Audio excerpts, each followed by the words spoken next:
जी हाँ दोस्तों, आप लोग देख रहे हैं प्रो बाई 1 मिलियन। तो फिर से एक बार स्वागत है प्रो बाई 1 मिलियन में। तो जी हाँ दोस्तों, आप लोग हो जाइए तैयार, क्योंकि आज का दिन खेसारी लाल यादव और नीलकमल गिरी के साथ में आज धमाका होने वाला है। देखिए कब तक पोस्टर रिलीज होता है।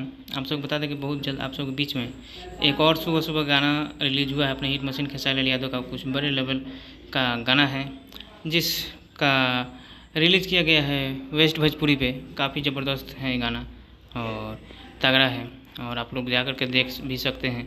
मूड नहीं है खेसारी लाल यादव का ग्लोमी जंक्शन का तो आधा एग्रीमेंट ख़त्म हो गया है। तो आप लोग जाइए, जाकर के देखिए वेस्ट भोजपुरी पे। और एक और बात बता दें, आप लोग बताइए पुरानिया गाना जो कि आप लोग बीच में रिलीज हो चुका है